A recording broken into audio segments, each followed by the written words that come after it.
नमस्कार दोस्तों, स्वागत है आपका मेरे चैनल कॉमिक्स लाइफ में। शुरू करते हैं राम रहीम सीरीज की एक धमाकेदार कॉमिक्स तबाही का देवता पार्ट 4। ओमारू ने क्रोध में भरकर तुरंत अपना लेजर रिवॉल्वर निकाल लिया और बोला, तब तुम ही सबसे पहले अपनी इस गलती का खामियाजा भुगतो कैप्टन हिंक। और जब कैप्टन हिंक जलकर राख के ढेर में बदल गया तो ओमारू ने कहा, अब तुम लोग ध्यान से सुनो, मुझे वे सभी कैदी 2 घंटे के भीतर भीतर जिंदा या मुर्दा चाहिए। यदि ऐसा न हुआ तो तुम सबकी मौत भी कैप्टन हिंक की तरह ही होगी। तभी एक घबराए हुए सैनिक ने वहां प्रवेश किया और बोला, सम्राट सम्राट, गजब हो गया सम्राट। सम्राट ओमारू ने कहा, अब तुम क्या बुरी खबर लाए हो उल्लू की दुम। सैनिक बोला, महामहिम, हजारों की संख्या में आई प्रजा इसी समय आपसे मिलना चाहती है और वह बहुत ही क्रोधित मालूम होती है।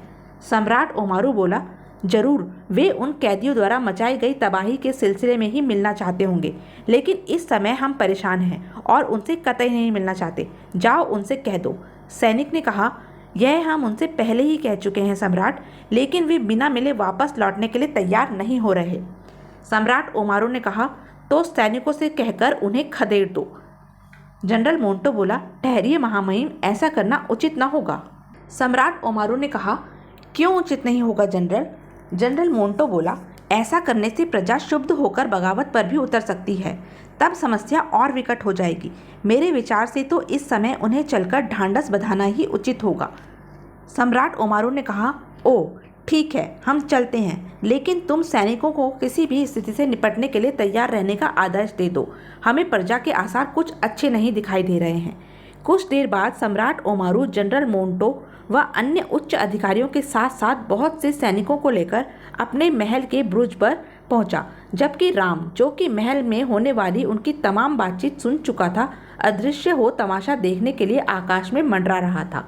सम्राट ओमारू ने कहा, कहो, क्यों मिलना चाहते हो तुम लोग। नीचे खड़ी प्रजा में से कुछ लोग बोले, हम जैकुला और उनके मित्र पृथ्वीवासियों द्वारा मचाई गई तबाही से छुटकारा पाना चाहते हैं महामहिम। आप जैकुला से युद्ध बंद करके हमें इस मुसीबत से छुटकारा दिला सकते हैं सम्राट। हाँ सम्राट, हम और व्यर्थ में अपने प्राण गंवाने के लिए तैयार नहीं। आप हमारे अन्नदाता हैं महामहिम, अतः आप ही हमारे घर बार और बाल बच्चों की रक्षा कर सकते हैं। सम्राट ओमारू ने कहा, तुम लोग व्यर्थ ही घबरा रहे हो, जाओ अपने अपने घर जाओ। विश्वास करो, भोर होने तक वे मुट्ठी भर विध्वंसकारी जिंदा नहीं रहेंगे। प्रजा बोली, नहीं, हम तब तक अपने घर वापस नहीं जाएंगे जब तक आप हमें जैकुला से युद्ध बंद करने का वचन नहीं दे देंगे। हाँ, हम तब तक वापस नहीं लौटेंगे। सम्राट ओमारू बोला, खामोश मूर्खों, यह युद्ध किसी भी कीमत पर बंद नहीं किया जाएगा। हम जैकुला को फतह करके ही रहेंगे, यह हमारा दृढ़ निश्चय है। कायरो जैसी बातें बंद करो और अपने अपने घर को लौट जाओ। लोगों ने कहा, नहीं नहीं, हम नहीं जाएंगे। सम्राट ओमारू ने कहा, बंद करो अपनी बकवास और भाग जाओ यहाँ से, वरना एक एक को भून कर रख दिया जाएगा। अपने सम्राट की बात सुनकर प्रजा का खून और भी उबाल खा गया।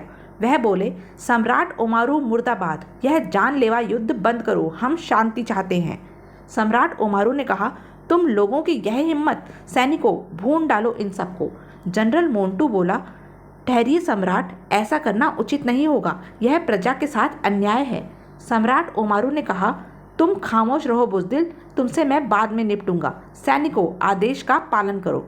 और अपने सम्राट के आदेश पर सैनिकों ने प्रजा को भुट्टे की तरह भूनना आरंभ कर दिया।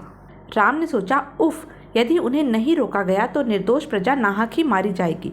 अगले पल राम प्रकट होकर तीव्र गति से सम्राट ओमारू की ओर झपटा। सम्राट ओमारू ने कहा, उफ, यह तो वही पृथ्वीवासी छोकरा है। सैनिकों, बचाओ मुझे। परंतु इससे पहले कि सैनिक अपने सम्राट को बचाने का कोई उपाय कर पाते, राम उसे गिरेबान से थामकर हवा में उड़ गया और बोला, कुत्ते, अब मैं तुझे जिंदा नहीं छोड़ूंगा। जनरल मोंटो आदि सभी अधिकारी व सैनिक यह दृश्य देख सकते में आ गए। सम्राट ओमारू ने कहा, बचाओ। नीचे खड़ी भीड़ बोली, इस शैतान को हमारे हवाले करो, हम ही इसका फैसला करेंगे। प्रजा की बात सुनकर राम ने कहा, ठीक है, आप लोगों के खूनी को मैं आपके ही हवाले कर रहा हूँ। आप लोग स्वयं ही इस शैतान को सजा दें और नया शासक चुनें। सम्राट ओमारू ने कहा, नहीं नहीं, ऐसा मत करो, प्रजा मेरे चीथड़े चीथड़े उड़ा देगी। लेकिन राम ने ओमारू की गिड़गिड़ाहट पर जरा भी ध्यान नहीं दिया और उसे ऊपर से भीड़ पर उछाल दिया और बोला, अब अपनी करनी का फल भुगत शैतान। सम्राट ओमारू ने कहा, नहीं। और जैसे ही ओमारू भीड़ के मध्य जाकर गिरा, भीड़ उस पर किसी भूखे गिद्धों के समान टूट पड़ी। तभी रहीम भी कमांडर जोरो आदि के साथ वहां पहुंच गया। राम ने कहा, आहा रहीम, मैं नीचे आ रहा हूँ। राम नीचे उतरा तो रहीम ने दौड़कर उसे गले से लगा लिया और बोला, सच भैया, तुमने तो कमाल कर दिया। राम ने कहा, हाँ रहीम, ईश्वर की कृपा से हमारा मिशन सफल हो गया। इधर ओमारू के चीथड़े चीथड़े उड़ाने के पश्चात भीड़ का क्रोध शांत हुआ और वह राम रहीम आदि की जय जयकार कर उठी। राम ने कहा, देवता की दया से जो हुआ वह अच्छा ही हुआ। अब आप लोग फिर से अपना मनपसंद नेक और दयालु राजा चुनकर शांति के साथ रह सकते हैं। हमारी ओर से दोनों देशों की मित्रता पर शुभकामनाएं। वार्टोम की प्रजा ने कहा, हम जनरल मोंटो को अपना राजा मानते हैं। जनरल मोंटो ने कहा, हम आपका यह उपकार कभी नहीं भूलेंगे पृथ्वीवासी मित्रों। राम बोला, धन्यवाद सम्राट मोंटो। मैं चाहता हूँ जैकुला और वार्टोम दोनों देश आपस में मिलजुल कर प्रेम से रहें। और जब राम के कहने पर भोर होने के साथ ही कमांडर जोरो ने जैकुला पहुंचकर अपने सम्राट मंडोला और प्रोफेसर भास्कर को यह खुशखबरी दी तो सम्राट मंडोला ने कहा, आहा, विश्वास नहीं होता कि 24 घंटों के भीतर उस छोटे से लड़के ने यह कमाल कर दिया। प्रोफेसर भास्कर ने कहा, निसंदेह यकीन तो मुझे भी नहीं हो रहा मित्र। खैर चलो, चलकर वार्टोम की खुशी में शामिल होएं। जनरल मोंटो ने विशेष रूप से हमें अपनी ताजपोशी में सम्मिलित होने के लिए बुलाया है। जब वे एक विशेष यान द्वारा वार्टोम के हवाई अड्डे पर उतरे तो वार्टोम की प्रजा ने उनका अभूतपूर्व स्वागत किया और जनरल मोंटो ने मंडोला को अपने गले से लगा लिया। और जब जैकुला और वार्टोम ग्रह में सामूहिक खुशियां मनाई जा रही थी तो एक दिन प्रोफेसर भास्कर ने कहा, कई दिन हो गए यहाँ हंसी खुशी रहते हुए, अब हमें अपने देश लौटने की इजाज़त दो मित्र। हमारे देशवासी हमारे लिए व्याकुल हो रहे होंगे। सम्राट मंडोला बोले, इतनी जल्दी? नहीं नहीं मित्र, भला यह कैसे हो सकता है? कम से कम 1 माह तो मुझे अतिथि सत्कार करने का मौका मिलना ही चाहिए। प्रोफेसर भास्कर ने कहा, हम तुम्हारे प्यार का आदर करते हैं मित्र और ज़रूर कुछ दिन और रुकते, लेकिन आजकल मैं एक महत्वपूर्ण प्रयोग में जुटा हूँ जिसकी मेरे देश को बहुत सख्त ज़रूरत है। मेरे उस प्रयोग के पूरा होने पर हमारे देश को बहुत बड़ा लाभ पहुँचेगा, अतः हमें रोकने की जिद न करें। वैसे वायदा करते हैं कि मौका देखकर हम शीघ्र ही फिर तुम्हारी मेहमानी करेंगे। सम्राट मंडोला बोले, ठीक है मित्र, जैसा तुम उचित समझो, मैं तुम लोगों के जाने का प्रबंध करता हूँ। और उसी रात जब प्रोफेसर और राम रहीम सम्राट मंडोला के साथ जैकुला के हवाई अड्डे पर पहुंचे, जहां उनका यान उड़ान भरने के लिए तैयार खड़ा था, वहां उपस्थित जैकुला और वार्टोम की प्रजा के नेत्रों में आंसू भर आए। प्रोफेसर भास्कर और राम रहीम ने उनसे विदा ली। फिर सम्राट मंडोला, सम्राट मोंटो और दोनों देशों की प्रजा से भावभीनी विदाई लेकर प्रोफेसर भास्कर राम और रहीम के साथ अपने यान में बैठकर पृथ्वी की ओर लौट पड़े।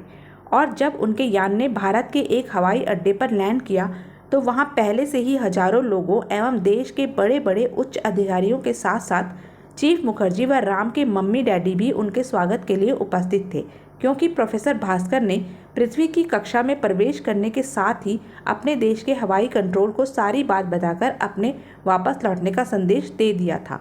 राम रहीम के मम्मी डैडी उन्हें देखकर बहुत खुश हुए। चीफ मुखर्जी सोचने लगे, विश्वास नहीं होता कि इतना असाधारण कारनामा करके ये तीनों इतनी जल्दी लौट सकते हैं। लगता है भगवान राम और लक्ष्मण ने इस कलयुग में पापी और शैतानों का नाश करने के लिए राम रहीम के रूप में जन्म लिया है। तो यह थी राम रहीम की एक धमाकेदार कॉमिक्स। ऐसी ही धमाकेदार कॉमिक्स के लिए बने रहें मेरे साथ, और हाँ, मेरे चैनल को लाइक, शेयर और सब्सक्राइब करना ना भूलें। धन्यवाद।